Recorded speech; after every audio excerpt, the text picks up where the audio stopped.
The beauty of this whole deal with awakening, liberation, realization, enlightenment, non-duality, is you don't need any of those words. You don't need any labels.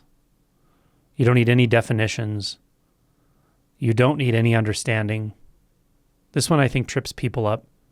They think I understand something, or like I draw on some vault of knowledge that is hard won through realization or something. That's not how it works. The words come out of nowhere. The words come out of nothing. Just like sound comes out of nowhere, comes out of nothing. It is nothing. And it's also a luminous, intimate appearance. This is the non-dualistic nature of empty radiance. And it's available always. It's available right now. Pick one of the five senses, or even pick cognition or consciousness. There's no labels required for that. There's no inside or outside to it. A thought doesn't occur to you. You aren't someone that a thought occurs to. A thought doesn't occur inside a body or inside a mind or a head. The thought appears, and simultaneously, the appearance of a thinker appears. The thinker, or the appearance of a thinker, is itself a thought, and they arise spontaneously. They are dependently co-arising. Thinker and thought, perceiver and perception. When you see this clearly, then you can actually see it from both sides simultaneously. When you see perceiver and perception simultaneously, you realize neither stands on its own. Neither actually exists. So now you're on both sides. And when you're on both sides, there are no sides. And there's no one taking a side. This is a portal to the infinite nature of this appearance, this appearing, this presencing experience. Always available. So you don't need anything. You don't need anything.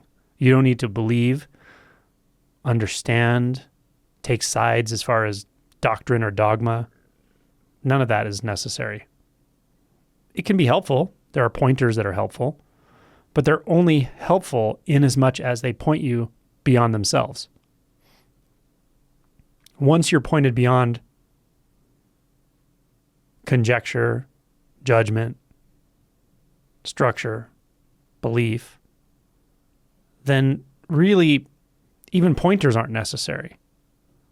Or they're just subtle reminders. But what it is you're being reminded of is in your face all the time. It's the loudest thing in the room. It's the most obvious, the most clear, the closest.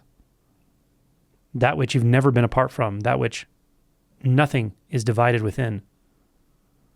That which cannot be defined as being here or there, because that would be too limiting. That which does not take sides or recognize extremes. What is that? What is this? It's alive. It's infinitely flexible. It's without boundary, without limitation, without form, without formlessness, without self, yet not excluding any self. It denies nothing. It avoids nothing. It doesn't even make boundaries or distinctions between sight, sound, smell, taste, touch, cognition. There are no boundaries. And the experience of no boundaries is primary, always, here, always, for you. So remind yourself that there's nothing to remind yourself of. And freedom is just the case. It is just this all the time. Anything I say can also be grabbed a hold of by the mind, because I use words like time or all the time, but there aren't separate times. There's not a flow of time. There's not a timeline. There's not a past, present, and future. The last few lines of the Shin Shin Ming is so beautiful. For here there is no yesterday, no tomorrow, no today.